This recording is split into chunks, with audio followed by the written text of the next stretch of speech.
அர்ஜென்ட்டா அர்ஜென்ட்டா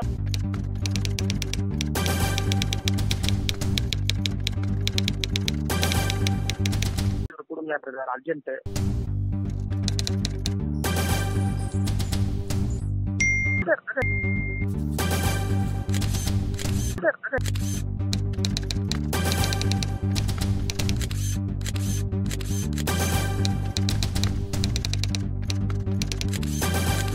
நீங்க பாயிண்ட் கொடுங்க, பேசலாம் பிரதர்.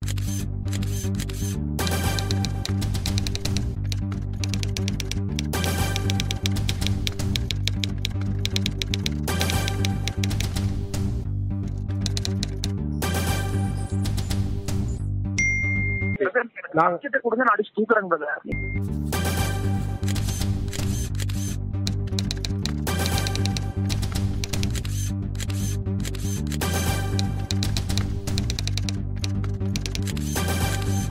சூசைட் பண்ணது நிஜம் தானாங்க பிரதர்?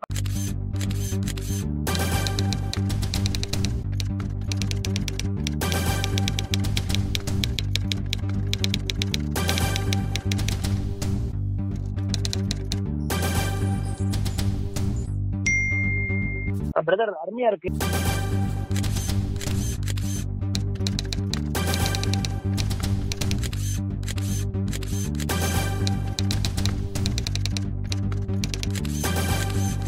பிரதர் ஜல்லிக்கட்டை பத்தி ஒரு 2 வார்த்தை போட்டா கொஞ்சம் நல்லா இருக்குமே பிரதர்.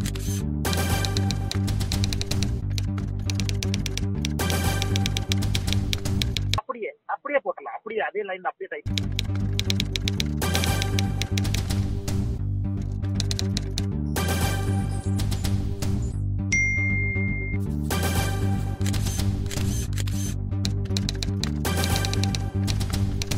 ஆனா வாட்ஸ்அப் கால் வந்துட்டோம்னா வாட்ஸ்அப் சரியா வேலை செய்ய மாட்டேங்குது. ஓப்பன் காலே பேசலாம். சொல்லுங்க பிரதர்.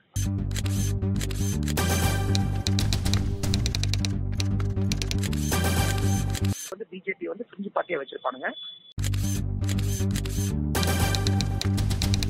அர்ஜென்ட்டா அர்ஜென்ட்டா கொடுங்க பிரதர், அர்ஜென்ட்.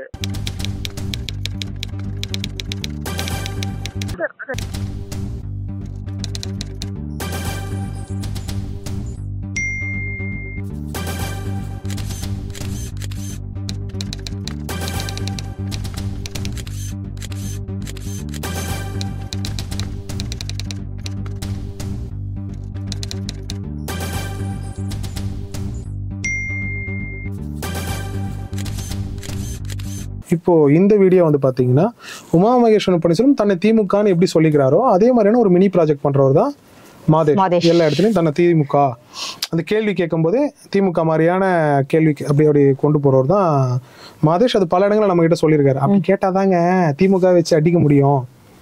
அவரே சொல்றாரு, நானும் திமுக கிடையாது, அவரும் திமுக கிடையாது, நாங்க அப்படி மாதிரி நடிப்போம். அப்படி பேசினாதான் ஜேஎஸ்கே கூட சொல்றாரு, நான் தான் மாதேஷை வந்து திமுக மாதிரி நடிக்க வச்சிருக்கேன். நிறைய பேர் எங்களுக்கு அடுத்தடுத்து வெளியே வரவங்க நிறைய பேர் வந்து இவன் ஒரு நடிகன், இவன் வந்து இவனுக்கு சித்தாந்தமே கிடையாது. அதுதான் சூப்பர் ஸ்பெஷல், நான் கை தட்டுவேன். நோ சித்தாந்தம் இல்லாத ஜேர்னலிஸ்ட் வந்து இங்க இருக்கிறதுலே மாதேஷ் தான். அது நல்லதும் கூட. நம்மள மாதிரி ஆளுங்களுக்கு வேலை செய்ய வாட்டமா இருக்கு. எல்லா சித்தாந்தத்துல இருந்து குரூப்பா ஆளுங்களை நவமா தூக்கிட்டு வந்து இப்போ பெரிய லாபியிஸ்டா வளர்ந்துட்டு வர்றது மிஸ்டர் மாதேஷ். யார கூப்பிட்டு வந்தாருன்னு பாத்தீங்கன்னா அது எப்படியும் 20க்கும் மேற்பட்ட நபர்கள் வந்தவங்க, நிறைய பேரை கூப்பிட்டு வந்தாரு. நிறைய அதுக்காக பெனிஃபிட் என்கிட்ட இருந்து வாங்கிட்டாரு, நிறைய பணங்கள் வாங்கிட்டாரு. எவ்வளவு பீரு மாதேஷ் ஒரு பொதுநல ஒரு அறிவிப்பா நான் உங்களுக்கு சொல்றேன், தயவு செய்து இவ்வளவு பீர் அடிக்காதீங்க. ஏன் நான் சொல்றேன்னா ஃபேட்டி லிவர்னு ஒரு பெரிய பாதிப்பான ஒரு விஷயம் இருக்கு. இன்னும் பல்வேறு விஷயங்கள் இருக்கு. நீங்க வாழ வேண்டிய வயசு. நண்பர் எல்லாருமே அவங்க கூட வந்தாங்க. ஆனா இவரு கொஞ்சம் அதிகமா. 2வது இதை நீங்க வாங்கிட்டு போய் ஒருத்தர் குடுக்குறீங்களா சவுக்கு சங்கர், அவர் அதை குடிக்கும் போது அந்த வடிவேல் காமெடியை நினைச்சு கொள்ளுங்க. ஏன்னா வந்து அந்த பீர் எல்லாம் வாங்கி கொடுத்தது நானு.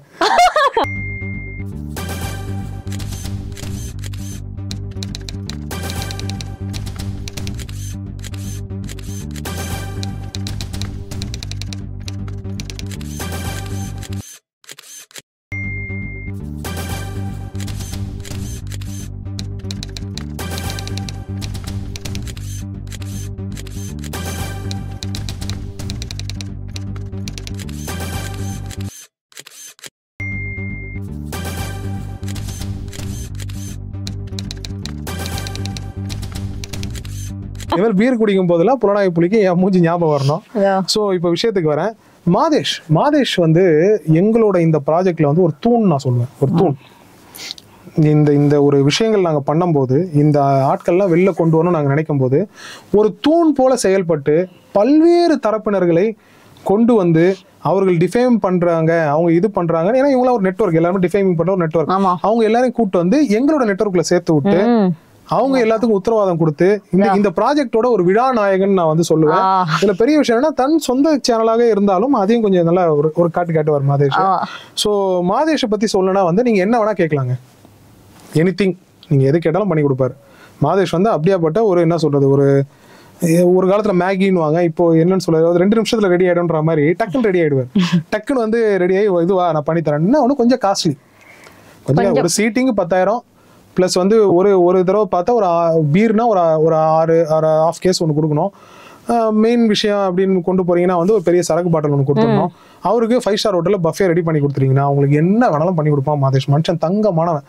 ஸோ கூட்டு வந்தது எல்லாமே பெரிய பெரிய கைங்கள்லாம் கூட்டு வந்தபடி அதில் மெயினா திருமாறனை வந்து பக்கா கூட்டு வந்து திருமாறன் வந்து ஆல்ரெடி திருமாறன் இவரும் நிறைய அவதூறு பரப்பிட்டு இருக்காங்க. எனக்கு என்ன ஆச்சரியம்னா மாதேஷ் கூப்பிட்டு திருமாறன் வருவாருன்றதே ஒரு நியூஸ்.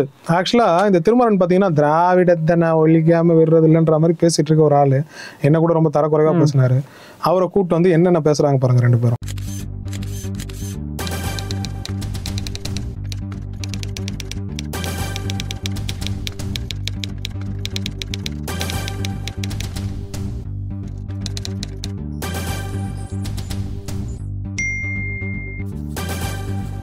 கண்டிப்பா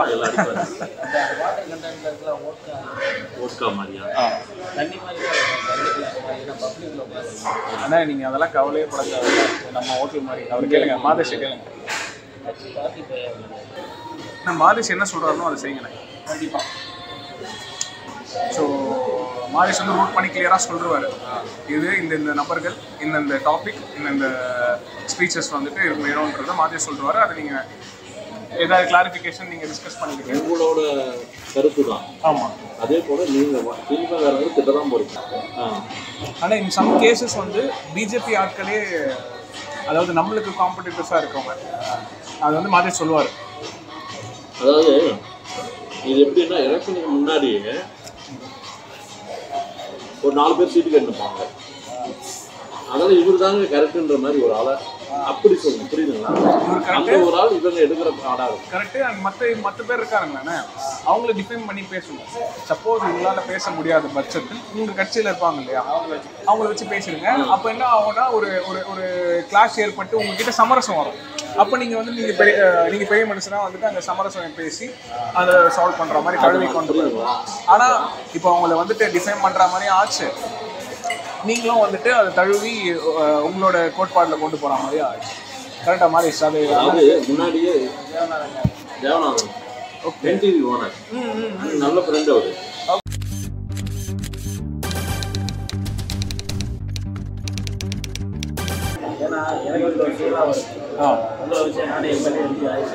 கண்டிப்பாக நம்ம சொல்கிற மாதிரி பேசுவோம், நம்ம கண்ட்ரோலில் தான் இருப்பார். சரி இது ப்ரோமோவில் பார்த்துருப்பீங்க, இது பண்ணிருப்பீங்க. என்ன எக்ஸ்க்ளூசிவ் கண்டென்ட் கொடுக்க போறீங்க நீங்கள் கேட்டே இருக்கலாம். G2 இது நம்ம ப்ரோமோவில் பார்த்தாலும் இது எப்படி உருவான விதம்ன்றதை காட்டணும் இல்லையா? இது உருவான விதம், இது எப்படி தியரி உருவான இடம். இவங்களுக்கு ஏடிஎம்கே கிட்ட இருந்து நிறைய பணம் வருதுன்னு நான் நினைக்கிறேன். நல்ல பணம் ஏடிஎம்கே பிஜேபி கிட்ட எல்லா கிட்ட. சொந்தக்காரராமே அவரு, உடுமலை ராதாகிருஷ்ணன் சொந்தக்காரர் தான் மாதேஷ், அவரே சொல்றாரு. அப்போ இது சாதியை தேடணும்னு நினைக்கிற சில தமிழ் தேசியவாதிகள் இதை பார்த்து மாதேஷ் யாருன்னு தெரிஞ்சுக்கலாம். ஸோ அதனால வந்து மாதேஷ் வந்து இதுதான் உடுமலை ராதாகிருஷ்ணனோட ரிலேட்டிவ். உடுமலை ராதாகிருஷ்ணனோட ஃபண்டிங்கை தான் இவங்க G2 அடிச்சிருக்காங்க. ஏன்னா அவர் பல பிசினஸ் பண்ணிட்டு இருக்காரு. ஸோ இது வந்து ஒரு பிசினஸ் வார் இவங்களுக்குள்ள நடக்கிறது. G2க்கும் உடுமலை ராதாகிருஷ்ணனோட மருமகன் ஆதித்யாவுக்கும் நடக்கிற ஒரு பிசினஸ் வார் தான் இது முழுக்கவே. பார்த்துட்டு இருந்த நம்மளுக்கு என்ன தோணுச்சுன்னா வந்து பரவாயில்லையே, இவ்வளோ பெரிய இடத்த அடிக்கிறாங்களே, இவங்க சும்மா அடிப்பாங்க அப்படின்னு பார்க்கும்போது இது திட்டமிட்ட ஒரு பிஸ்னஸ்க்காக நடக்கிற ஒரு ஸ்ட்ராட்டஜி பிளான். இதை மாதேஷும் சவுக்கும் எக்ஸிக்யூட் பண்ணி கொடுக்கறது தான் அவங்களோட வேலை. இதுல பணம் அதிகமா உச்சக்கட்டம் எவ்வளவு வாங்கியிருப்பாங்கன்னா சவுக்கு ஜெயிலுக்கு போற அளவுக்கு ஆயிருக்கும். வெறி அப்படின்ற மாதிரி அதை கேளுங்க. ஒரு பாசிட்டிவ் வைப், கான்ட்ரோவர்ஷியல் சப்ஜெக்ட் நடக்குது தமிழ்நாட்டில்னா ஆதன் டிவியில் மாதேஷும் சவுக்கு என்ன சொல்ல போறாங்க. ஆமாம், இன்னைக்கு ஒரு கண்டென்ட் எடுத்திருக்கோம், சரியான கண்டென்ட். என்ன விஷயம்னு சொல்றாங்க எனக்கு. கோயம்புத்தூர்ல வெள்ளலூர்னு ஒரு ஏரியா இருக்கு. வெள்ளலூர்ல வந்து 2019 கவர்மெண்ட், எடப்பாடி கவர்மெண்ட் வந்து 1,68 கோடி ரூபாய்க்கு இல்லை 168 கோடி ரூபாய்க்கு ஒரு பஸ் ஸ்டாண்டு, பெரிய பஸ் ஸ்டாண்ட், கோயம்பேடுல எப்படி பஸ் ஸ்டாண்ட் இருக்கும் அது மாதிரி ஒரு பஸ் ஸ்டாண்ட் கட்டணும்ட்டு ஃபண்டு ஒதுக்கிட்டாங்க. எந்த கவர்மெண்ட்? எடப்பாடி கவர்மெண்ட். ஓகே. ஒரே 6 மாதத்துல ப்ராஜெக்ட்டு படிப்படியாக ஏறிச்சு, பில்டிங் கட்டிட்டாங்க. இப்போ இருக்குது பில்டிங், கட்டின பில்டிங் இருக்குது. 2 நாளைக்கு முன்னாடி அந்த ப்ராஜெக்டை இப்போ இருக்கிற government, Tamil Nadu government, Stalin government wash பண்ணுறாங்க. அந்த பில்டிங்கு, அதாவது அந்த ப்ராஜெக்டே ரத்து பண்ணுறாங்க. ஏன் ரத்து பண்ணுறாங்க, என்ன விஷயம்னு கேட்டால், இந்த இடம் வந்து சரியான இடமா இல்லை, அதை அந்த கவர்மெண்ட் சரியாக தப்பாக கட்டணங்கள் வந்து போனால் போட்டு அது இது வரைக்கும் 50-60 கோடி ரூபாய் செலவாயிருக்கு. அதை நாங்கள் விளையாட்டு மைதானமாக மாற்றிடுறோம். இப்போ வந்து எல்என்டின்னு ஒரு இடம் இருக்குது, ஒரு இடம், அந்த இடத்துல நாங்கள் கட்ட போகிறோம் பஸ் ஸ்டாண்டு தான். அதில் மக்கள் ஒரு தரப்பு நான் கோயம்புத்தூரில் விசாரித்தேன், ஃபோன் பண்ணி, இல்லைங்க அது உண்மையாகவே அது மோசமான இடம் தான், ஆனால் இந்த கவர்மெண்ட் அதை வாஷ் பண்ணிட்டு இந்த இடத்துக்கு போகிறதே எதுக்குன்னா அது ஏடிஎம்கே கொண்டு வந்த ப்ராஜெக்ட்டு.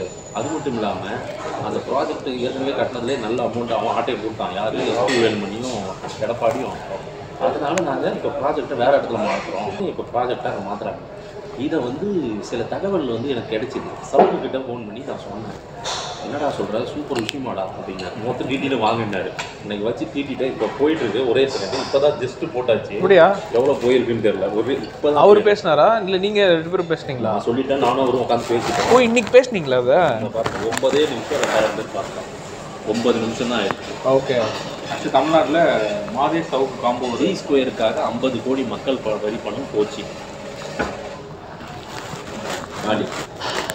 என்கிட்ட கேட்கல. இந்த தகவலை என்கிட்ட கொடுத்தது வந்து முன்னாள் அமைச்சர் உடுமலை ராதாகிருஷ்ணன், தெரியுமா? கேள்விப்பட்டிருக்கேன். அவங்க மருமகன் எனக்கு இதை கொடுத்தாரு. இந்த மாதிரி ஒரு விஷயம் நடந்திருக்கு கோயம்புத்தூர்ல அப்படின்னாரு. அந்த வீடியோ ரெடி பண்ணி போட்டேன். அதுக்கு சொல்றாரு பாருங்க, அதுக்குள்ளயா எவ்வளோ ஃபாஸ்ட்டாக இருக்கீங்க அப்படின்றது. ஃபாஸ்ட்டாக இதுதான் கொடுத்தவரையவா? அவர் தான் டீட்டெயிலாக கொடுத்தாரு. மொதல் டீட்டெயிலாக இந்த மாதிரி வந்து இதுக்காக பண்ணுறாங்க. எந்த பேர் என்ன சொன்னீங்க? உடுமலை ராதாகிருஷ்ணன். எந்த ஏடிஎம் அவரோட ஃப்ரம் கொங்கு. அவரும் யார்? கொங்கு. அவரோட மருமகன். அவர் பேர் என்ன? ஆதித்யா. அவர் தான் கொடுத்தாரு. மாதேஷ் சார், நீங்கள் பண்ணால் தான் அது சக்ஸஸ் ஆகும், தமிழ்நாடு பூரா தெரியும். அவருக்கு மதியம் காலையில் சொன்னார், என்கிட்ட நைட் பண்ணிட்டேன். அதுக்குள்ள இந்த வேகம் அதை பண்ணணும் சார். அதுக்காக தானே சார் நம்ம. இது மட்டும் இல்லாமல் மாதேஷ தனி கண்டென்ட்டாக நிறைய விஷயங்களை போட முடியும். ஏன்னா எல்லாருக்கூடையும் அவர் தான் வந்து எல்லாரையும் கொண்டு வந்து டிஃபேமிங் ஸ்ட்ராட்டஜியில் சேர்த்து விடுறது, எல்லா விஷயங்களும் பண்ணி தர்றது, பண பரிமாற்றங்கள் பண்ணுறது. அப்புறம் மாதேஷுக்கு நாங்கள் செல்லமாக ஒரு விஷயம் வாங்கி கொடுத்தோம். எப்பவுமே இந்த அன்பாக்சிங் வீடியோலாம் இப்போ ரொம்ப ஃபேமஸாக இருக்கு. டேப் அன்பாக்சிங் அப்படின்றது அந்த டேப்போட கூட அவர் இப்போ இன்டர்வியூ கேட்டாரு. நிர்வாகத்துல கேட்டு வாங்குறது கொஞ்சம் லேட் ஆகும். எதுக்கு? அந்த நிர்வாகத்தில் இருக்கிற சக்தியை நம்ம கிட்ட தான் பணம் வாங்குறாரு. சக்திக்கு நான் பணம் கொடுத்துட்டு சக்தி மூலமா மாதேஷுக்கு வாங்கி கொடுக்கறதுக்கு நேரம் மாதேஷுக்கு நானே வாங்கி கொடுத்துட்டு போறேன். சக்தி வேற ஒரு கமிஷன் அடிப்பாரு. இதெல்லாம் விடாதீங்க வெண்பா. நான் சும்மா நம்ம 2 பேரும் கடை நடத்தல. இவனுக்கு எல்லாம் பணம் கேட்டே இருப்பாங்க. அது நேரம் இவனுக்கே வாங்கி கொடுத்துல. ஆனா இப்ப நான் எப்படி யோசிக்கிறேன்னா, இந்த தகவல் தெரிஞ்சதுக்கு அப்புறம் இந்த டேப்ல எதுவும் பாதி உடைச்சு சக்தி எனக்கு எதுவும் கொடுப்பாரா? இல்ல சக்தியான டேப் எடுத்து நடுமண்டையை புழக்க சரி. ஏன்னா வந்து ஒரு டேபுக்காக அன்னைக்கு டேபுக்காக சாட்டை துரைமுருகன் பத்திலாம் அவர் பேசியிருப்பாரு. நிறைய விஷயங்கள். சாட்டை துரைமுருகன் பல்வேறு வேலை பாக்குறீங்க போல இருக்க. சாதாரண ஆளா தெரியலையே. ஆனா வெளியில கேட்டா மிஸ்டர் கிளீனா சுத்திட்டீங்க. பயங்கரமான ஆளுப்பா சீமான பாத்துங்க. அந்த டேப் அன்பாக்சிங்க பாருங்க, ரொம்ப ஃபன்னியா இருக்கும். நல்ல ஒரு மியூசிக்கோட போட்டிருக்கோம், அழகா இருக்கும். அந்த டேப் அன்பாக்சிங்கும் அந்த பீர் பாட்டில்களும் ஜாலியா இருக்கும். எனக்கு ஒரு நீட் இருக்கு உங்ககிட்ட சொல்லுங்க. ஒரு டேப் பர்பஸ் இருந்தா இன்னும் அது கொஞ்சம் ஒரு நீட்னஸ் லுக் இருக்குமா அப்படின்னு. அது ஆமா பெட்டர். நீங்க உங்களோட இன்புட்ஸ்லாம் அதுல போட்டுக்கலாம். சரி, நான் பாக்குறேன். அந்த மாதிரி இருந்தா நல்லா இருக்கும். எனக்கு ஒரு ஃபீல். சரி, அது மேனேஜ்மெண்ட்டே கேட்கலாம்னு நினைச்சேன். அது கேட்டு அவங்க ரெடி பண்ணி டைம் ஆகும். இதுன்னா நம்மளதே ஹோனா எடுத்து வச்சுட்டு இருக்கலாமா? சரி, நான் பாக்குறேன். சரி, மறந்துடுறேன்.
பேசுனீங்களா? சாட்டை மதுரையில் இன்னைக்கு சீமானுடைய பொதுக்கூட்டம். ஓஹோ. அங்கே மலையில் சும்மா சரியான மலை நின்றுக்கிட்டு பேசிட்டு இருக்காரு சாப்பிட்டு. அப்படியா? சீமானே மலையில தான் உட்காந்துட்டு இருந்தாரு. அப்படி அவங்க எப்பவுமே நாம் தமிழர் அந்த இது காட்டுவாங்க. மலையிலே உட்காருவாங்க. அதெல்லாம் அந்த லிமிக்ஸ் எல்லாம் அவங்களுக்கு தெரியும். எப்போ வரேன்னாரு? சென்னை வரேன்னா எங்கே இருக்கீங்க? சென்னையில் எதுவும் இருக்கீங்களாங்க? சென்னை வந்தால் நான் உங்களுக்கு சொல்கிறேன் அப்படின்னு மட்டும். இல்லை, வர வச்சுருங்க நெக்ஸ்ட் வீக் அவரை. சரி. எப்படி நம்ம இவரை திருமாறன் அண்ணனை கூப்பிட்டீங்களோ சரி, இவரை வர வச்சுருங்க. சரி, நெக்ஸ்ட் வீக்கில் ஒரு after Wednesday 8 days fine. Okay, plan பண்ணுறேன். கேட்கலாம், ஏன்டா நீயே வாங்கி கொடுத்து நீயே போட்டு கொடுக்குறேன்னு. ஏங்க நானா வாங்கி கொடுத்தேன்னா நான் கிஃப்ட் கொடுக்கணுங்க. ஒருத்தன் கேட்டு வாங்குறான், கேட்டு வாங்குறது இப்படி பண்ணா நான் எதுக்கு வந்து நான் இப்போ இதை வந்து நானா வலிந்து கொடுத்து சேப வைங்க புடிங்க ஜீன்ஸ் வச்சுக்கோங்க. என்ன பார்க்க வர சில பேர்லாம் கிஃப்ட் பண்ணிருக்காங்க. அந்த மாதிரி கிஃப்ட்ன்றது வேற. இது தான் செய்யும் வேலைக்கு சன்மானம். கிட்டத்தட்ட அவர் ஆதன்ல வேலை செய்யறாரு. அவங்க மேனேஜ்மெண்ட் கிட்ட தான் வாங்கிருக்கணும். மேனேஜ்மெண்ட் எங்க கிட்ட பணம் வாங்கிட்டு இருக்கு. சோ நான் இங்க கொடுத்து வாங்குறது நான் எப்படி கொடுத்துட்டேன். நான் வியாபாரமா இதை யோசிச்சேன். அவரும் கேட்டாரு, என்னது சக்தி உங்ககிட்ட பணம் வாங்குறாரா? கிஷோர் பேசிருக்காருங்க, பட்ஜெட் கேட்டாரு. பட்ஜெட் நாங்களும் அது ட்ராலுக்காக எக்ஸல் ஷீட்டாவே ரெடி பண்ணோம். ஆனா இங்க என்னன்னா வெறும் எக்ஸல் ஷீட் வராது, எக்ஸல் ஷீட் உருவான விதமும் வரும். அது கேகேஎஸ் பத்தி வருங்கால வீடியோக்கள்ல அதுவும் வந்து தகவல் அதுல யாரெல்லாம் லிஸ்ட்ல இருக்காங்கன்னு கேட்டீங்கன்னா அது ஒரு பிரமிப்பான லிஸ்ட். நீங்க சோசியல் மீடியால பாக்குற இவர் திமுக ஆளாச்சு, இவரு டிடிவி ஆளாச்சு, இவர் வந்து அண்ணாமலை. அதெல்லாம் விட நான் ஆச்சரியப்படுறது என்னன்னா அந்த லிஸ்ட்ல இருக்கிறவங்க மட்டும் வச்சாலே எம்பி எலெக்ஷன்ல ஜெயிச்சிடலாம் அப்படின்ற. லிஸ்ட்ல இருக்கவங்களுக்கு மட்டும் செலவு எவ்வளவு சொன்னார் கேகேஎஸ்? 2 கோடி. 2 கோடி போட்டா 40 கோடி வரைக்கும் எடுக்கலாம் அப்படின்னு சொல்லிட்டு அந்த ஒரு சின்ன ஒரு அறிவை வைத்துக்கொண்டு பெரும் ஒரு நிர்வாகத்தை கட்டும்போது அது இப்பயே போட்டுருங்க. மாதேஷோட போட்டாதான் சக்தி நம்ம கிட்ட பணம் வாங்குறது தெரியாம போயிடும். அதை போட்டுருங்க.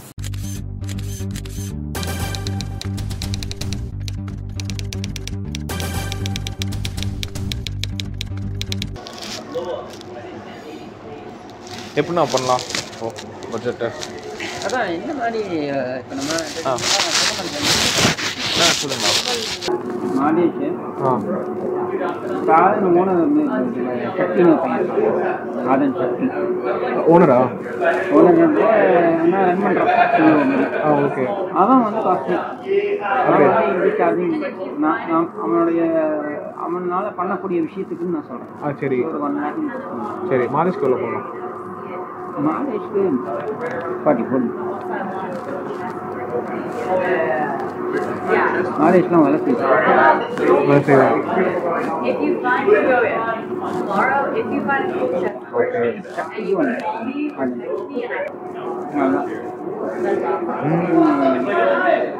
ஒருத்தர் மட்டும் ஆட் பண்ணலாம் சார்.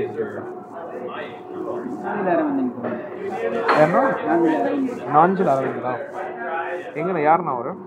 நான் எடுத்துக்க போறேன். Okay okay.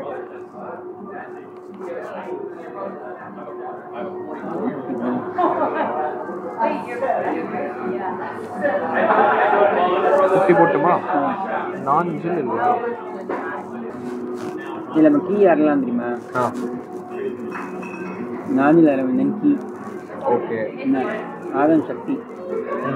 சரியா? இதெல்லாம் கீ. வசந்தராஜா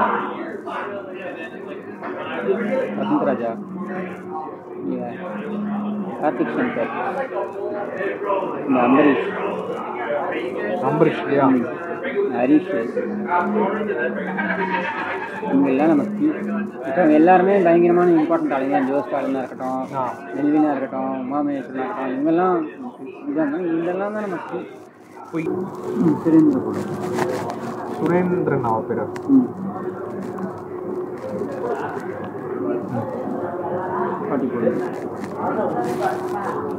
ஓகே.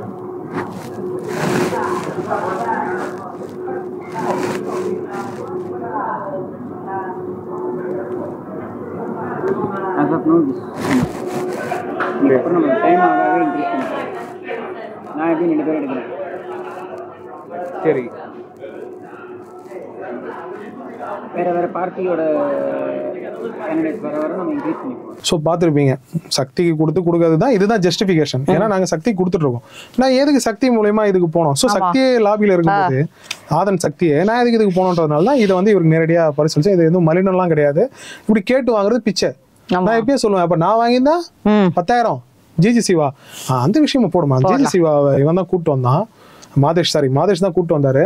அதுல பாருங்க என்ன மர்டர், அந்த ப்ரோமோலயே பார்த்திருப்பீங்க, என்ன மர்டர் பண்ற அளவுக்கு அவன் பிடிச்சிருக்கான். உடனே ஒரு உள்ள பூந்து என்ன சொல்லுவாரு, தாய் தந்தை கூட அவன் வந்து கேமரா வைப்பான் அப்படின்ற மாதிரி அவரோட பேஸ் வாய்ஸ்ல இருந்து சொல்லியிருப்பாரு. எனக்கு பயந்து நான் அதில் போன உயிரை காப்பாற்றேன். அதனால பண்ணிடலான்னு முடிவு பண்ணிட்டேன். அப்படியா? அட்டாண்ட் மாற்ற எத்தனை முடிவு பண்ணிட்டேன். மதன ஆமாம், அவ்வளோ பிரச்சனையா சார் அவன்? நான் ஏற்கனவே ஒரு முறை உங்ககிட்ட சொல்லியிருக்கேன்னு நினைக்கிறேன். கொஞ்சம் ஏமா வந்து வீட்டில் தாயும் அப்பாவும் அம்மாவும் புணர்றதை கூட வீடியோ எடுத்து வச்சு காசு கேட்பான். அந்த மாதிரி கேரக்டர் அவன் பயந்தது அவன் ஒருத்தனுக்கு தான் சார். மாதேஷ், எங்க அப்பா அம்மாக்கு நான் கேமரா வைக்கல, அது எங்க இஷ்டம், எங்க குடும்ப கதை, உனக்கு வச்சேன்ல, அதுக்கு நீயே பேட்டி கொடுத்துட்டு இருந்தல, நீ எவ்வளவு பெரிய ஒரு மகானா இருப்பன்னு நான் வந்து தெரிஞ்சுக்கிறேன். அதுக்கடுத்த ஒரு விஷயம் வந்து என்னன்னு அதுக்கடுத்த ஒரு விஷயம் என்னன்னு பாத்தீங்கன்னா வந்து பல்வேறு விஷயங்கள் மாதேஷ் மூலமா தெரிஞ்சுக்கலாம். மாதேஷோட ஒரு நம்பர் இருந்தா போதும், நீங்க பல காசிப்ஸை தெரிஞ்சுக்கலாம். இன்னைக்கு பொலிட்டிக்கல் காசிப்ஸ்லாம் மாதேஷ் தான் சொல்லிட்டு இருக்காரு. ஒரு கட்டத்துக்கு மேல போயிட்டு இவர்கிட்ட காசிப் கொடுக்குறவங்க தயவு செய்து அவர் கால் ரெக்கார்ட் பண்றாரா கேட்டு கொடுங்க, இல்ல உங்க பக்கம் ஒரு ரெக்கார்ட் போட்டு வச்சுங்க. ஏன் இதை நான் சொல்றேன்னா, இளைய திலகம் பிரபு ஒரு பெரிய இடத்து விட்டு பிள்ளை. நாங்க ஸ்ட்ராட்டஜி ஒரு மீட்டிங் போயிருக்கும் போது இளைய திலகம் அந்த அவரோட அந்த பேச்சு, இவரை வாழ்த்தி பேச அந்த எங்க கிட்ட கொடுத்து மார்க்கெட் வாங்குறாரு. அதே மாதிரி இந்த இடத்துல இன்னொன்னும் சொல்லிக்க விரும்புறேன். இந்த மாதிரி திரை பிரபலங்கள், அரசியல் பிரபலங்கள்லாம் பேசுறாங்கல்ல, பேசும்போது அவங்களே வந்து இவங்க கிட்ட ஒரு வாழ்த்துறாங்க அப்படின்னா கேட்கணும். இப்ப ரெக்கார்ட் எதுவும் போடுறீங்களாப்பா? ஏன்னா ரஜினிகாந்த் கிஷோர் வியாபாரம் பண்றாரு, ரஜினி பேசின ஆடியோ வச்சு எங்ககிட்டே வியாபாரம் பார்த்திருக்காரு. அதை நான் பிற்காலத்துல வெளியிடுறேன். இப்ப நான் வெளியிடுறது வந்து மாதேஷ் வந்து இளைய திலகம் பிரபுவை பத்தி பேசுறத நம்ம இப்ப வெளியிட்டாகணும். அதை வெளியிடுங்க. மாதேஷ் உங்க ப்ரோக்ராம்ல வந்து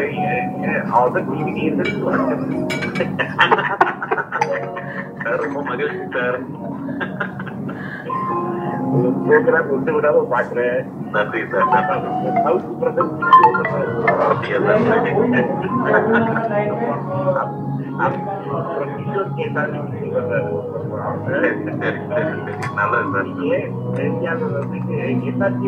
பண்றது நல்லா இருக்கு. நன்றி சார். நாங்க நடிகர் அறிமுகம் நாங்க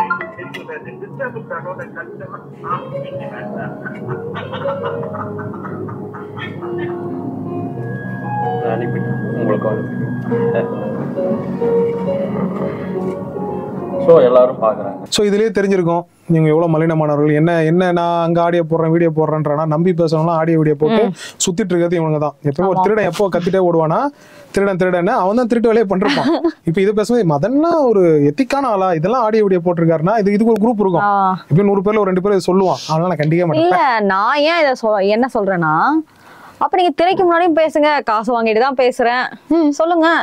திரைக்கு முன்னாடி சொல்லுங்க, காசு வாங்கிட்டு பேசுறேன்னு சொல்லுங்க. இல்ல இந்த கீழே போடுவாங்களே விளம்பரதாரர் நிகழ்ச்சின்ற மாதிரி இந்த ஸ்ட்ராட்டஜி கம்பெனிக்கான நிகழ்ச்சி இது அப்படின்னு சொல்லிட்டு போறட்டும். அதனால திட்ட வரேன். பிடிச்சவங்க பாக்குறாங்க, பிடிக்காதவங்க போறாங்க. மெயினான கண்டென்ட் உண்டு. ஜிஜி சிவா தான் போட்டேன், ரவீந்திரன் துரைசாமி. ஆமா, நம்ம அப்ப போடலாம், கண்டிப்பா பிரமோலையும் போட்டிருக்கோம். ரவீந்திரன் துரைசாமி நான் நினைக்கவே இல்லைங்க. மாதேஷ் கொடுத்த பில்டப் என்னன்னா, ரவீந்திரன் துரைசாமி நடிச்சா தமிழ்நாட்டுல என்ன வேணாலும் பண்ணுவாரு. அவர் ஒரு தமிழ்நாட்டோட பீக்கே. இன்னும் ஒரு 2 முக்கியமான நபர்களோட பேரை ரவீந்திரன் துரைசாமி சொல்றத மாதேஷ் வெளியிடுறாரு. அது என்னன்னா வந்து சன் டிவில இருக்க குணசேகரனும் கார்த்திகேன்னு சொல்லிட்டு ஆஃப் ஆவாரு. இவங்க எல்லாம் வந்து ரவீந்திரன் துரைசாமியோட டீம்ல இருக்காங்க. சன் டிவி குணசேகரன் இவங்க எல்லாம் வந்து டீம்ல இருக்காங்கன்னு சொல்லிட்டு ஒரு 7 பேர் கொண்ட டீம் உறுப்பினால இருக்கு, இவங்க எல்லாம் சேர்ந்து தான் ஒர்க் பண்றாங்கன்னு சொல்லி மாதேஷ் சொல்றாரு. இதை குணசேகரன் அண்ணன் பார்த்து அவர் தெரிஞ்சுக்கிறது, ரவீந்திரனை கூப்பிட்டு கேட்டுக்கிறது அவரோட இஷ்டம். பட் ரவீந்திரன் பல இடங்கள்ல சொல்றது என்னன்னா, நான் எல்லா அசைன்மெண்ட்டும் பண்ணித்தரேன். அப்புறம் இவங்களுக்குள்ள எங்க சோர்ஸ் பாத்ரூம் போயிட்டு, அதாவது ரெஸ்ட் ரூம் போயிட்டு வர்றதுக்குள்ள இவங்க பேசிட்டு இருக்காங்க 2 பேரும். ஏதோ ஸ்வீட் பாக்ஸ்ன்னு சொல்றாங்க, சசிகலா பேரை சொல்றாங்க, பல பேர் பேரை ஸ்வீட் பாக்ஸ்ன்னு சொல்றாங்க. இது பணமா, உண்மையிலே ஸ்வீட் பாக்ஸா? இல்ல என்னதான் இல்ல இது வந்து எப்படி சொல்றது, தங்களோட பிராண்டை நிரூபிச்சுக்கிறதுக்காக ஆஸ் யூஷுவல் ஸ்வீட் பாக்ஸா? இல்ல எனக்கு புரியல. ஏன்னா அவங்க சோர்ஸ் இல்லன்னு சொல்லிட்டு இவங்க வந்து பேசிட்டு இருந்தாங்க. அப்புறம் மணி அவர்கள் வந்து இப்ப திமுக மேல வெறுப்பா இருக்கிறது, அந்த ஆடியோ கேளுங்க சார். ஆக்சுவலா ரவீந்திரன் சாரோட டீம் வந்து ஒரு 6 பேர், மொத்தம் 6 பேர் இருக்கீங்களா? 6 பேர். இதை தவிர்த்து வேற சில டிஸ்ட்ரிக்ட்ஸ்ல இருந்தும் சில தகவல்கள் இன்புட் அவுட்புட் கொடுக்குறவங்க, இன்புட் கொடுக்குறவங்க 2மே இருக்காங்க நிறைய பேர், நிறைய இன்புட்ஸ் எடுத்து கொடுக்குறவங்க இருக்காங்க. ஒரு பெரிய டீம். சன் டிவி குணசேகரன் அந்த மாதிரி பர்சனாலிட்டி இவங்க டீம்லேருந்து சிலர் அவங்களுக்கு தகவல் கொடுத்துட்டு இருக்காங்க. சிலதெல்லாம் அவங்களோட மணிக்கணக்காக பேசி நிறைய தகவல்கள் வாங்குறாங்க. ரவீந்திரன் சார் டீமே ஒரு டீம் இருக்காங்க. மொத்தம் ஒரு 6 பேர் இப்போதைக்கு அவங்க இருக்காங்க. அவங்களோட பிளானே வந்து தமிழ்நாட்டில் ஒரு பிகே ஒரு எஸ்கே சுனில் கணுக்குலோ இந்த மாதிரி ஒரு டீம் ஆகணுன்றது அவங்க விருப்பம். அவங்க இது வச்சுவே. பட் ரவீந்திரன் துரைசாமி வந்து எதையுமே தமிழ்நாட்டில் ஒரு இதை உருவாக்கக்கூடிய ஒரு பர்சனாலிட்டி. இன்னைக்கு வந்து அவர் பேசுகிற கருத்தை இன்னைக்கு மக்கள் ரொம்ப உன்னிப்பாக கவனிக்கிறாங்க. கண்டிப்பாக போடலான்னு வேண்டாம் சார், நம்ம பிரமிஸுக்கு அட்வைஸ் பண்ணுறோன்னு அது மெயிலாக போட்டுடலாம். டெல்லியில் ஆஃபீஸ் ஓரளவுக்கு ஒரு டீம் இருக்காங்க. ஆக்சுவலாக சார் வந்து அவரோட பின்னணி பார்த்தா கொஞ்சம் ஆர்எஸ்எஸ் இதில் இருந்து வராங்க. அப்படிங்களா? எஸ். ஓகே. ஆர்எஸ்எஸ்ல பெரிய இது இருக்குது. இவரை தூக்கிட்டு போய் ஒரு ஆர்எஸ்எஸ் பிஜேபியில் ஏதாவது ஒரு போஸ்டிங்கில் உட்கார வச்சிடலாம் அவங்க நினைப்பாங்க. பட் நம்மளால் ஒருத்தர் வெளியே எல்லா டிவிலையும் சுற்றின்னு இருக்கோம் அப்படின்னு கருத்துருவாக்கம் கண்டென்ட் வேணும் இல்லையா, தேவைப்படுது. அதனால அவர் அங்கே இருக்கட்டும்னு நினைக்கிறாங்க. அதனாலே அவருக்கு எதுவும் செய்யாமல் சுட்டு இருக்காரு. அதான் எனக்கு not every one can be like this. என்ன பண்ணுவாங்க, ஒரு பார்லிமெண்டேரியன் ஆக்க முடியும். இப்போ இளையராஜாவை கொடுத்த மாதிரி சரிங்களா, அப்படி பண்ண முடியும். இல்லைன்னா ஒரு கேட்டகரி ஆகிட்டா ஒரு கவர்னர் கொடுக்க முடியும். பட் அதெல்லாம் கொடுத்துட்டு அவர் அமைதியாக அப்படி போயிடுவார். ஆனால் நம்மளால் ஒருத்தர் டிவியில் தான் பேசிகிட்டே இருக்கோம் அப்படின்னு அவங்க நினைக்கிறாங்க. உண்மை ஐநோ, என்கிட்டே நிறைய பேர் சொல்லியிருக்காங்க. இந்த பேச்சு தடைப்பட்டு போச்சுன்னா வேறு யாரும் வந்து ரீஃபில் பண்ணுறதுக்கு ஆள் இல்லை. கண்டிப்பாக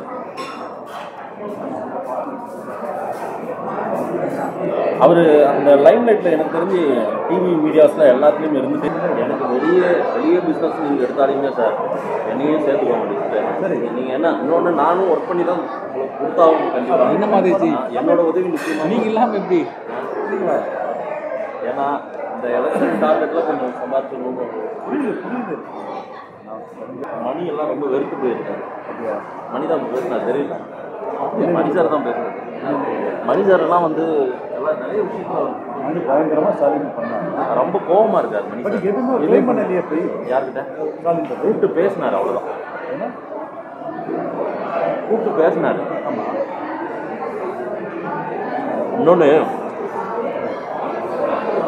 லாஸ்டாக போனது என்ன, பொங்கல். லாஸ்டாக போனது பொங்கல். பொங்கலுக்கு ஒரு ஸ்வீட் பாக்ஸ் கொடுத்துருக்காங்க அவருக்கு. அதான் வருத்தமாக இருக்காங்க. கனிமொழி இதுலேருந்து வந்து அவங்களுக்கு எனக்கு வந்து சசிகலா டீம்லேருந்து வந்துச்சு.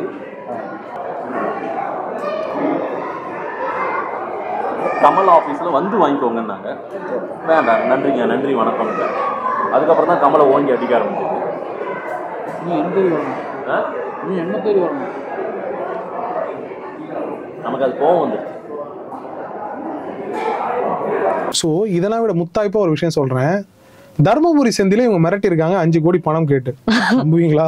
செந்தில் நான் பேட்டி எடுத்திருக்கேன். அண்ணா மாதேஷ் உங்களுக்கு ஃபோன் பண்ண கதை ஒன்று சொல்றான், அது உண்மையா பொய்யான்னு தெரியல. மேபி உங்களுக்கும் ரெக்கார்ட் போட்டு வச்சிருப்பான். நீங்க யாரும் இவங்களை பார்த்துலாம் போயிட வேணாம். இவனுக்கு ஏன்னா ரெக்கார்ட் காமிச்சு பயமுறுத்துறான்னா நேரடியாக என்கிட்ட வரட்டும். தர்மபுரி செந்தில் என்ன வந்து யாரோ ஒரு பையன் அனுப்புறானா, மாதேஷ் அனுப்பி கான்ட்ராக்ட் ஏதோ வந்து வாரியம் கேட்குறான்.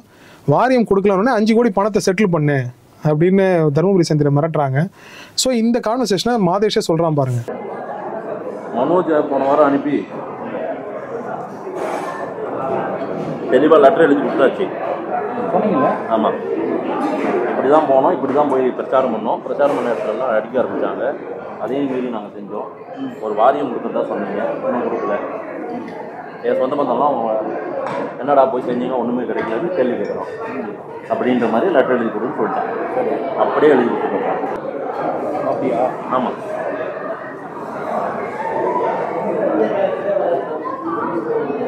நான் அதை ஒரே வார்த்தை சொல்லிட்டேன், செந்தில் ஃபோன் பண்ணி. இது மட்டும் சொல்லு, நான் செந்தில் கிட்ட சொன்னது ஒன்றே ஒன்று. நம்ம தருமபுரி செந்தில் ஒன்று வாரியம் ஒன்று கொடுத்துட்டு சொல்லுங்கள். வாரியம் கொடுக்கணும்னா எம்பிசி இல்லை 5 சீட் பணம் கொடுத்துட்டு ஓகேவா அப்படின்னு நான் சொல்கிறேன். பார்த்துருப்பீங்கன்னு நினைக்கிறேன். என்ன மாதிரி போயிட்டு இருக்கு ஊடகம். இவனுங்க ஊடகவியல் இப்போ என்ன மாதிரி ஒரு ஆள் வந்து ஒரு 6 வருஷத்துக்கு முன்னாடி கற்பனையாக பார்த்த ஊடகம் என்னன்னா, காலைல போவாங்க, செய்தி எடுக்க போவாங்க, செய்தி எடுத்துகிட்டு வந்து டெலிகாஸ்ட் பண்ணுவாங்க. ஈவினிங் ஆனால் 4 பேர் அன்றைக்கி நடந்த அரசியல் விஷயங்களை வச்சு டிபேட் பண்ணுவாங்க தான் தெரியும். உள்ள இவ்வளோ தரகர் வேலை பார்ப்பாங்க, இவ்வளவு அரசியல் விஷயங்கள் இங்கதான் பரிமாறப்படுது. ஊடக குண்டர்கள், ஊடக குண்டர்கள்னு சொல்லலாம். மாதேஷோட உடம்பு அப்படி இருக்கனால நீங்க சொல்லுங்க ஊடக குண்டாஸ். தே ஆர் லைக் என்ன சொல்றது, இவனுங்க என்னென்ன மீடியா குண்டாஸ், மீடியா குண்டாஸ்னு இவங்களுக்கு பேர் வைக்கலாம். என்னென்ன மாதிரி வேலைகள், யார மிரட்டுறானுங்க, மிரட்டி ஒருத்தனை பணிய வைத்து அரசியல் ரீதியான காரியங்களை செய்து கொடுக்குற அரசியல்வாதியை விட பவர்ஃபுல்லா இருக்காங்க. சோ இதெல்லாம் பார்த்து மக்கள் தெரிஞ்சுக்க வேண்டியது என்னன்னா, நான் சொல்றது மாதேஷ் போன்ற ஆட்கள் வந்து தவறா போறதுக்கான ரீசன் நீங்க. இப்போ ஒரு சினிமா ஸ்டார் வந்தாருன்னா அவரை பத்தி தேடி தேடி தேடி தேடி பாக்குறீங்க. வேற ஏதோ ஒரு கிரிக்கெட்டர் வந்தா தேடி தேடி பாக்குறீங்க. செய்தியே கொண்டு வரோம். அதான் வந்து நீங்க போடுற ஒரு ஓட்டு விலை மதிப்பற்றது. அந்த ஓட்டுக்கு உங்களுக்கு ஒப்பீனியனை கிரியேட் பண்ற வேலையை அவன் பாக்குறான்.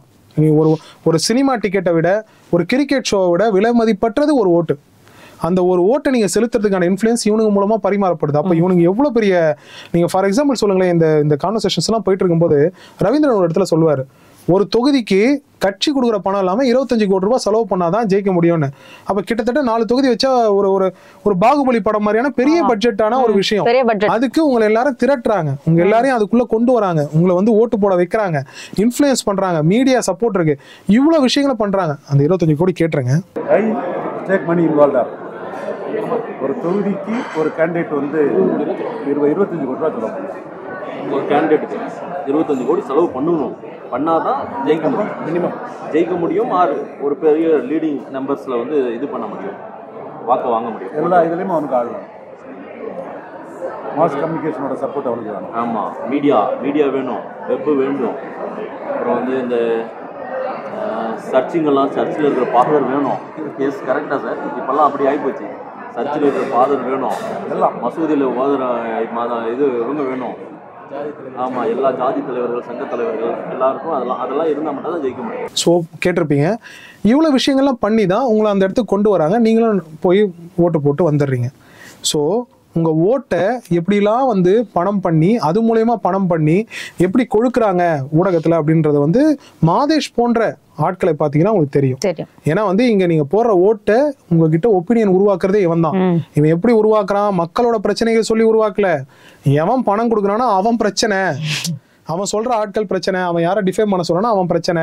இவர் நல்லவர், இவர் தங்கமானவர் அப்படின்னு. தங்கமானவர் சொல்லும் போது அடுத்த போட போற வீடியோக்கான லீடு கிடைச்சிருச்சு. ஏன்னா வந்து சொல்லி ஆகணும். இந்த மோதிரம் அது வந்து நம்ம அப்புறமா ரவீந்திரன் இதுல சும்மா கிளிம்ஸ் காமிச்சிருப்பா, காமிச்சிட்டு போதும் மாதேஷ் போதும். ஏன்னா மாதேஷ் எல்லாரும் கூட தான் அக்கம்பெனி ஆகிறாங்க, அவனுக்கு தனி கண்டென்ட் நம்ம போகணும்னு அவசியம். நீக்கமர நிறைந்திருக்காரு நம்மளோட கண்டென்ட்கள்ல. நாம் தமிழர் கட்சி இன்னைக்கு ஆதன் சேனல் தான் அவங்க வந்து ரொம்ப பாக்குற ஒரு சேனலா இருக்கு வந்து நம்ம எல்லாருக்குமே தெரியும். ஏன்னா கமெண்ட்ஸ் எல்லாம் பார்க்கும்போது தெரியுது. சௌக்கியம் அவங்க நாம் தமிழர் நம்புறாங்க, மாதேஷே நாம் தமிழர் நம்புறாங்க. இளவல் சீமானின் இளவல் போல, இளவல் போல அப்படி இழுத்து அழகான மனைவி அந்த மாதிரி அப்படின்ற மாதிரி ஒரு மெலோடிக்கா வைப்ல பாட்டு பாடுறீங்க அப்படி. சரி, வேற என்ன பாட்டு பாடலாம் உங்களுக்கு? நீங்க என்ன வச்சிருக்கீங்க பாடுங்க. இல்ல ஏதோ ஒரு வைப் அப்படி கிட்டத்தட்ட வந்து ஒரு கணவன் மனைவி போல. இல்ல இது நீங்க ஏன் சொல்றீங்கன்னா மாதேஷ் சொன்ன விஷயத்தினால சொல்றீங்கன்னு நினைக்கிறேன். அடிச்சு அடிச்சு நான் கூட்டு வருவேன். கிட்டத்தட்ட எனக்கு தெரிஞ்சு வந்து தமிழக அரசியல்ல இந்த ஒரு நாட்டாம படத்துல கூட அந்த அம்மா நடிச்சிருக்காங்க. ஒரு கற்பழிப்பு சீனுக்குனே ஒரு நடிகை அதாங்க. அது என்ன சொல்றது, கிட்டத்தட்ட 90s கிட்ஸ் கிட்ட வந்து பொன்னம்பலம் ரொம்ப ஃபேமஸ் இல்லையா? ஒரு ஊடக பொன்னம்பலமா வந்து அதுல பாதிக்கப்பட்ட பெண்ணாக சீமான் இருக்காரு. இந்த பெண் போல ஏன்னா வந்து எல்லாரும் பயன்படுத்துறாங்க சீமான். அவன் அகரம் சொல்றான், சீமான் அடிக்கிறதுக்கு காசு, உதைக்கிறதுக்கு காசு அப்படின்னு. இந்த பக்கம் வந்து பாத்தீங்கன்னா மாதேஷ் அந்த வீடியோ ப்ரோமோல ரொம்ப ஃபேமஸ். இப்ப மறுபடியும் பாருங்க. அது சொல்லும் போதே ஏன் சிரிப்பு, இப்ப கேமராமேன் நீயே சிரிச்சு இருப்பா. மக்கள் கொஞ்சம் புரிஞ்சுக்கிட்டோம். இதுல என்ன ஒரு விஷயம்னா வந்து பொன்னம்பலம் தூக்கிட்டு போகும்போது காலை எப்படி, அதுதான் சீமானோன்னு எனக்கு வந்து பார்க்கும் போது தோணுச்சு. ஏன்னா வந்து அடிச்சு அடிச்சு பக்கம் நான் வர வச்சேன். அப்பதான் உங்களுக்கு புரியும் யாருன்னு. அவ்வளவு பெரிய கொடுக்கணும் மாதேஷ் அப்படின்னு எனக்கு பார்க்கும்போது. ஏன்னா இந்த விஷயத்த நம்ம சிரிச்சுட்டு கடந்து போக கூடாது. இப்படி இவங்க எத்தனை கட்சிகளை வர வச்சிருப்பாங்க. இல்ல உண்மையா இது வெளியே இருந்து பேசுறது சிரிப்பா இருக்கு. ஆனா இதுல ஆழமா நான் எப்படி யோசிக்கிறேன்னா, ஒரு மனிதர் அவர் ஏதோ ஒரு துறை சார்ந்து இருக்கிறாரு, அவர் ஏதோ ஒரு வகையில தனக்கு அடிப்பணியணும்னு நினைக்கிறாங்க. அடிப்பணி அதாவது வந்து ஒரு அதுக்காக என்ன அப்படின்னா ஆல்பா மேல்னு சொல்லலாம், ஃபீமேல்னு சொல்லலாம். ஆல்பாவா இருப்பாங்க இல்லையா சில பேர். இப்ப சீமான் எடுத்துட்டீங்கன்னா ஒரு தனியா அவர் பேசுறது வந்து தனித்து தெரியுதுன்றதுதான் நல்ல பேச்சாளர். அதுல எந்த ஒரு நல்ல அரசியல்வாதியான்றதுல கேள்வி இருக்கு. நல்ல பேச்சாளர். அந்த மாதிரி கட்டுக்கடங்காம பேசுற ஆட்கள் அதே மாதிரி ஒரு துறையில இருப்பாங்க, ஒரு அதிகாரியா இருப்பாங்க. அவங்க யாருக்கும் அடங்காத ஒரு ஆளா அவங்களோட முடிவா போயிட்டு இந்த மாதிரி ஆல்பாவா இருக்காங்கல்ல, ஒரு அரசியல்ல இருப்பாங்க, யாரையும் கண்டுக்க மாட்டாங்க, அப்போ அவங்கள அடிச்சு தாம் பக்கம் வர வைக்கிறது. இதெல்லாம் ஒரு ஸ்ட்ராட்டஜி நீ பண்ணிட்டு இருக்க. உன் கூட ஒருத்தன் என்ன ஸ்டிங் அடிச்சால அவனை பொறுமையா தான் பண்ணுவேன். ஏன்னா ஒரு வாரம் அலறணும். அந்த ரேடி கொண்ட அந்த குட்டி பையன் அந்த ஒரு தீக்குச்சி கணேசன் ஒருத்தனை நீங்க பாத்துருப்பீங்கன்னு நினைக்கிறேன். கடைசியில எல்லாம் பாயிண்ட் ஆயிட்ட உடனே இந்த பக்கம் ஓடி போய் ஜம்ப் பண்ண பாப்பாரு, அந்த பக்கம் அந்த சீன் தான் எனக்கு ஞாபகம் வருது. சோ அது போல வந்து நான் நகரத்தை தனியா வச்சிருக்கேன், லாஸ்டா வச்சிருக்கேன். அவன் ரொம்ப பாப்புலர் ஆயிடுவான். ஸோ கடைசியா வச்சிருக்கேன். ஸோ இந்த மாதேஷ் போன்ற ஆட்கள் இப்படி அடிச்சடிச்சு கொண்டு வர்றது இது எங்க போய் முடியும்னு தெரியல. இன்னும் எத்தனை பேர் இந்த மாதிரி அடிக்க கிளம்பிருக்காங்கன்னு தெரியல. சோ சீமான் அண்ணன் இவர்கள் போன்ற ஆட்களை தவிர்க்கணும். இதை விட இன்னொரு ஒரு இடத்துல சொல்லியிருப்பாரு, அந்த அவங்க ஏதோ ஒரு ப்ரமோஷனுக்கு வந்து 6 லட்சம் வந்து தரேனாங்களாம். அதான் இதுலதான் இந்த வீடியோல தான் 6 லட்சம் தரனாங்க. நான் 12 கேட்டேன், 10க்கு வந்தாங்கன்னு சொல்லி இந்த துணி போட்டுக்கிட்டு மாடு வியாபாரம் பண்ற மாதிரி. அது எதுக்கு? ப்ரமோஷனுக்காக இல்ல, அவங்க சொல்ற சில நியூஸ்களை சர்வேகள் அவங்களுக்கு ஏத்த மாதிரி எடுக்கணும். அதுக்கப்புறம் வந்து ஏதோ பேட்டிகள் எடுக்கணும். இவங்க அந்த கட்சி நாம் தமிழர் கட்சியை பொறுத்த வரைக்கும் அவங்க சொல்றது எல்லா இடத்துலயும் என்னன்னா வந்து சமரசமற்ற அரசியல். ஏங்க ஒரு செய்தி இல்ல, அந்த செய்தி ஊடகத்துக்கு போயிட்டு தனக்கேத்த மாதிரி செய்தி போடுன்னு சொல்லி காசு கொடுக்கறது சமரசமற்ற அரசியல். அது களத்துல நில்லு. சீமானன் தான் சொல்றல, களத்துல நில்லு. எதுக்கு இதெல்லாம் காசு தரீங்க? அப்போ நகரம் வந்து உங்க கூடவே இருந்தால் அவன் வந்து நாம் தமிழர்ல ரொம்ப நாளா இருக்கான்னு சொல்லி அவனே சொல்றான். அவன் என்ன சொல்றான், 4 லட்சம் ரூபாய் கொடுத்தா சீமானன் கலாட்டாக்கே போனாரா. இந்த பார்வதி எடுக்கிற பேட்டி இந்த மாதிரி பேட்டிகள்லாம் வந்து கமர்ஷியல் பேட்டிகள் 4 லட்சம் கொடுத்து கலாட்டா பேட்டி கேக்குது. இப்படி கூண்டு இருக்க அந்த தம்பிகளுக்கு ஒரு கட்சி பணம் தர்றது கிடையாது. அந்த கட்சி நிதி இல்ல. ஸோ சீமானன் இதை வந்து பார்த்து தெரிஞ்சுக்கணும். ஸோ மாதேஷ் போன்ற ஆட்களை நீங்க வந்து அண்ட விடுறது. மாதேஷ்ன்றவரு இன்னைக்கு இருப்பாரு, நாளைக்கு போயிடுவாரு. சமூகத்துல நிறைய மாதேஷ். அதை விட இப்ப நான் இருக்கிற லெவல்ல இருந்ததுன்னா சீமான அப்படின்னு சொல்லி ஒரு விஷயம் 10-20 நாள் கூட்டு போயிட்டு இருப்பாரு. எதுக்குடா சீமான கூட்டு போறேன், ஏன் கூட்டு போறேன்? இல்ல அதை வந்து அதிகப்படியா எக்ஸ்ப்ளாய்ட் பண்ணப்பட்ட ஒரு அரசியல்வாதின்னு வாங்க, தன்னைத்தானே மெழுகா உருக்கி. அதே மாதிரி அவன் தூக்கிட்டு போனா அண்ணன் என்ன ஆவாரு? சோ இதை பார்த்து தெரிஞ்சுங்க. நான் அண்ணனுக்கு எதிரியே கிடையாது. இன்னும் சொல்ல போனா ஒரு காலத்தில் நான் தமிழ் தேசியவாதியாக அறியப்பட்டவன். சோ பாத்ரூம்ல கேமரா வைப்பியா, பெட்ரூம்ல கேமரா வைப்பியான்னு ஒரு அடிக்கடி வாய்ஸ் மெசேஜ் போடுற, அடிக்கடி எனக்கு ஃபோன் பண்ற சீமான் நான் சொன்னது கோவத்துக்காக நான் இதை பண்ணல. மாதே சொல்ற மாதிரி தான் நான் சொல்றேன். இந்த அரசியல் உங்களுக்கு புரிஞ்சிருக்கும்னு நினைக்கிறேன். சோ நான் நேரடியா இதை முடிச்சுக்கலாம்னு நினைக்கிறேன். சோ அந்த வீடியோ மறுபடியும் பாருங்க, பார்க்காதவங்களாம் பாத்துங்க. ஏன்னா இது சமூக ஊடகத்துல பல்வேறு தளத்துல நாங்க வந்து வெளியிட்டாச்சு. யூடியூப்ல பாக்குறவங்க இதுல பாத்துங்க. இந்த ஊடக பொன்னம்பலத்தை பாருங்க. அவங்களே டைரக்டா ஐடி விங் அதெல்லாம் பேசினேன். என்னையே கூப்பிட்டாங்க, நேராக என்னையே கூப்பிட்டாங்க. ஓகே உங்கள் சேனலில் ஏதாவது மார்க்கெட்டிங் தானே போட்டுருங்க, எல்லாமே நான் தான் அப்படின்னு சொல்லிட்டு நானே போயிட்டேன். அப்போ கொஞ்சம் அப்போ தான் இவ்வளோ ஃபேம் இல்லை. இவ்வளோ ஃபேம் இருந்தால் நான் வேறு மாதிரி பேசுவேன். சீமானே என் கூட 10 நாள் சுற்றணும்னு சொல்லியிருந்தேன். நான் ஒரு 10 days என் கூடவே, அதான் நான் அவங்க என்னையும் கூட வச்சுருக்கேன். ஆனால் அன்னைக்கு அப்படி இல்லை. அப்போ நான் சொன்னேன் இதுதான் சொன்னேன். அவங்க அவங்க நாங்கள் சேனலுக்கு இவ்வளோதான் பண்ணுவோம் அப்படின்னாங்க. பண்ணாங்க, ஒரு சில சேனல் பண்ணாங்க. நமக்கு அவங்க ஏதோ ஒரு வியூ வச்சுட்டாங்க, என்னன்னு தெரியல, அது எதுக்காகன்னு தெரியல. சரி ஓகே தட்ஸ் ஆல். அவங்க என்ன அமௌண்ட் கோட் பண்ணாங்க? கம்மி தான் சார். அவங்க நாம் தமிழர் வந்து ஒரு கேண்டிடேட் பேஸ்ட் பண்ணாங்களா இல்லை பார்ட்டி டேட் கிடையாது? கேண்டிடேட் கிடையாது. பார்ட்டி சில இன்டர்வியூ ஸ்லாட் கொடுத்தாங்க. அதே போல் சில பப்ளிக் ஒப்பீனியனை போட்டு அவங்களுக்கு ஃபேவராக போட சொன்னாங்க வீடியோ. அந்த மாதிரி அவங்க சொன்னது 6 சொன்னாங்க, 6 லட்சம் லேக்ஸ். நான் கேட்டது 12 கேட்டேன், டபுள் கேட்டேன். 10வது கொடுத்தேன்னு சொன்னேன் ஃபைனலாக. முடியாது, அப்புறம் இல்லை ஸ்கிப் பண்ணிட்டேன். நானே ஸ்கிப் பண்ணேன். இது எதுக்கு? வீடியோஸ்க்கு அந்த எலெக்ஷன் டைம் வீடியோஸ் ப்ளஸ் அவங்க சொன்னது மொத்தம் 6 வீடியோ கேட்டாங்க. பார்ட்டி பேஸ்ட், அவங்க பார்ட்டி மட்டும் அவங்க பார்ட்டி கேண்டிடேட்ஸ் அக்ராஸ் மொத்தம் ஒரு 12 இன்டர்வியூ சொன்னாங்க. ஒரு 6 வீடியோ சொன்னாங்க. மொத்தம் 12 + 16 18 வீடியோ. அவ்வளோதான். அதுக்காக இவ்வளோ பிச் பண்ணது அவங்க. நான் பிச் பண்ணும்போது நான் சொன்னது இதுதான் சொன்னேன். 12 கேட்டேன். அப்புறம் வந்து 10ன்னா ஓகே நான் பண்ணித்தரேன். பட் அவங்க வந்து சேனலுக்கே நாங்கள் அவ்வளோதான் கொடுப்போம்னாங்க. கலாட்டாவில் அவங்க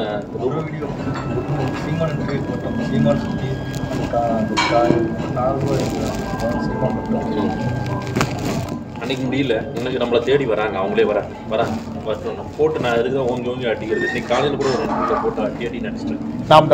போட்டு அடித்தா அவன் வருவான். அவனை திட்டினா நம்மளை வருவான் சார், நம்மளை பார்க்க வருவான். போட்டு அடின்னு அடிச்சதே நம்ம. அதாவது ரவீந்திரன் துரைசாமி இன்னைக்கு ஒரு நெரேட்டிவ்ல சொல்றாரு, சீமானும் திருமாவளவனும் ஒன்று சேர்ந்தா ஸ்டாலினுக்கு வந்து அந்த எஸ்சி ஷெட்யூல் கேஸ்ட் பழைய சமூக வாக்குகள் வந்து சரிஞ்சு போயிடும். ஸோ சீமானை வந்து இது பண்ணிட முடியாது, ஸ்கிப் பண்ணிட முடியாது ஸ்டாலின்றாரு.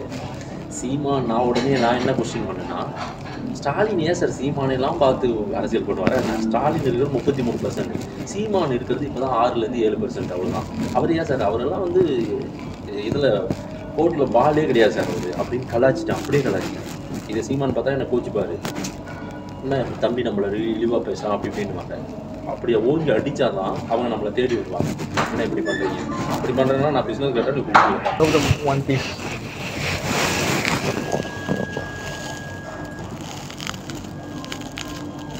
அது மானமாவது ஒன்றும். இப்போ நான்லாம் கேட்டேன், எனக்கு ஒன்றும் இல்லை, எந்த மானம் இருக்குது, நட போகலாம், எங்கே போய் என்னத்துக்கு கேட்டேன். இப்போ நீங்க வந்து இப்போ சவுக்கு அப்படியே பொங்குவார். எப்படின்னா வந்து இந்த கருப்பு எம்ஜிஆர் அடி வாங்கும்போது வெள்ளை எம்ஜிஆர் ஓடி வருவார் இல்லையா, அந்த மாதிரி வந்து அப்படியே என் தம்பியை தட்டிட்டாங்க, நான் விடமாட்டேன், நான் காப்பாற்றுவேன், எனக்கு இதுக்கு மேல எங்க வியாபாரமே படுத்துறோம். இந்த நிலைமையா பாரு, கரண்ட் தப்பாருக்கு இந்த நிலைமையா, நான் வந்து காப்பாத்துறேன். சிறையிலேயே வந்து அவர் கரண்ட் தப்பார் தான் சொன்னாங்க அப்படின்னு கூட சொல்லியிருப்பாரு. ஸோ உங்களை பத்தி ரவீந்திரன் துரைசாமியை கூட்டு வந்து அவதூறு பரப்ப பணம் வாங்கும் போது சவுக்கு சங்கரை பத்தி மலினமா சில விஷயங்களை வந்து மாதேஷ் சொல்லுவார். அவனா ஒரு ஆளா, பொதுவெளியில எப்படி நடந்துக்கணும்னே தெரியல, நிறைய விஷயம் சொல்லியிருப்பாரு. இதை பாத்துங்க. இதை பார்க்காதவங்க நாளைக்கு வரப்போற ரவீந்திரன் துரைசாமி வீடியோ பாத்தீங்க, இதோட எக்ஸ்பிளனேஷன் எல்லாமே தெளிவாக உங்களுக்கு விளக்கத்தோட நாங்க சொல்றோம். சோ நன்றி, வணக்கம். Spicy dishes fish are yes okay. சில விஷயம் சவுக்கு வந்து ஆதாரம் இல்லாமல் சவுக்கு தானே. நாளைக்கு எக்ஸ்போஸ் ஆயிருந்தா கூட அதை பற்றி கவலைப்பட மாட்டாங்க. அதாவது வரும்போது ஒருத்தர் ஃபோன் பண்ணார், அவர் ரிட்டையர்டு ஜேஇஓ ஏஇஓ ஃபஸ்ட்டு நீங்கள் ஜூனியர் இன்ஜினியர் கவர்மெண்ட்டில் 2-3 நாள் அவர்கிட்ட சவுக்கிட்ட பேசிட்டு இருக்கார், ஃபோன் நம்பர் கேட்டார், பேசிக்கிறார். நீங்கள் ஏதோ கொஞ்சம் சொல்லிட்டு போகிறான், நீங்கள் இப்படியெல்லாம் பேசாதீங்க, இதெல்லாம் தப்பு, இந்த மாதிரி பேசுறது அபத்தமா இல்லையா, இப்படியெல்லாம் பண்ணலாமா நீங்கன்னு கேட்டு போடா சொல்லிட்டு மெசேஜ். ஸோ அப்படி சொல்கிறாரு, நிதானம் இல்லாத ஒரு மனிதராக இருக்காரு, ஒரு பொது சமூகத்துக்கு வந்து நிதானம் இல்லாமல் பேசுகிறேன் அப்படின்னு என்கிட்ட சொன்னார். நான் கதையை தான் கேட்க முடியும், நான் போய் சொல்ல மாட்டேன். இன்னொன்று அட்வைஸ் பண்ணுற இடத்துல சார் அவர் வந்து தேவையில்லை. சவுக்கோட மைண்ட் செட் எப்படி தெரியுங்களா, ஒருத்தரோட 5 நிமிஷம் உட்காந்து பேச மாட்டார் சார், 5 நிமிஷம் பேச மாட்டார். அந்த மாதிரி நான் வந்து என்ன சொல்கிறேன் சார், ஸ்டாலின் பண்ணுறாரா சொல்லுங்க, மற்றவங்க அமைச்சர் தான். அப்போ ஸ்டாலின் ஏன் செய்யலை, ஸ்டாலின் ஏன் கண்டுக்கலை அப்படின்னு சவுக்கு பேசணும். பேசுறதான் சவுக்கு அப்படி பேச வைக்கணும். நான் பேச வச்சாதான் ஸ்டாலின் திரும்பி பார்ப்பாரு, ஐயோ இப்படி நடக்குது, அவன் ஒருத்தர் கத்தின்னு இருக்கான், உடனே மாத்திரான்னு. அதுக்காக நான் வேலை செய்கிறேன், உடனே நீ திரும்பி பார்க்கணும், சவுக்கு நன்றான் திமுக எதிரின்றான். இந்த மாதிரி சார் இதெல்லாம் வந்து ஒரு பெரிய இருக்குது சார், இதில் நிறைய விஷயம் இருக்குது. இப்போ நான் வந்து திமுக திட்டினா கோச்சி பண்ணுவாங்க, கோச்சி பண்ண மாட்டேன், திட்டு நீ பாட்டுக்கு ஒன்றா அட்லீஸ்ட். ஆனால் நான் வந்து அதை தடுக்கிறேன்னா நீ இன்னும் கொஞ்சம் சேர்த்து திட்டணுன்றதான். என்னன்னா அப்போ உனக்கு புத்தி வருதா வருவா. அதை ஒரு படத்தில் சொல்லுவோம் பார்த்தீங்களா, பருத்தி வீரலாம் என்ன கேட்குறாங்க, கண்டவெல்லாம் வந்து பேசுவான்னா அர்ஜென்ட்டா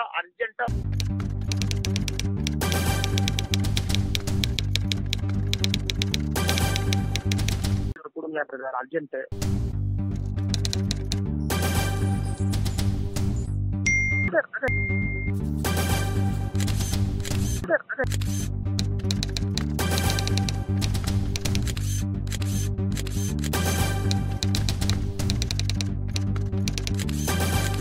நீங்க பாயிண்ட் கொடுங்க, பேசலாம் பிரதர்.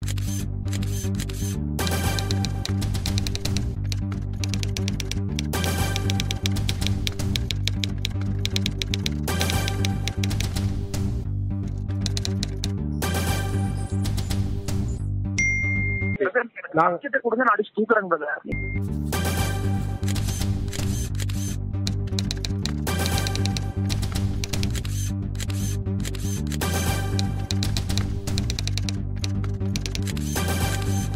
சூசைட் பண்ணது நிஜம் தானாங்க பிரதர்?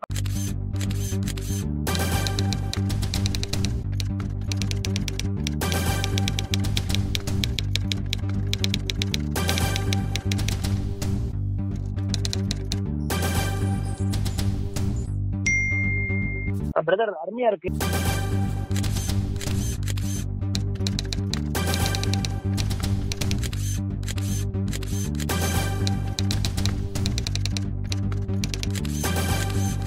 பிரதர் ஜல்லிக்கட்டை பத்தி ஒரு 2 வார்த்தை போட்டா கொஞ்சம் நல்லா இருக்குமே பிரதர்.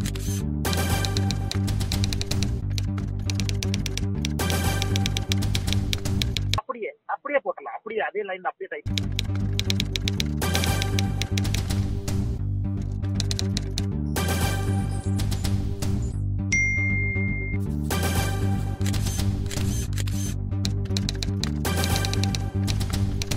ஆனா வாட்ஸ்அப் கால் வந்துட்டோம்னா வாட்ஸ்அப் சரியா வேலை செய்ய மாட்டேங்குது. ஓபன் காலே பேசலாம். சொல்லுங்க பிரதர்.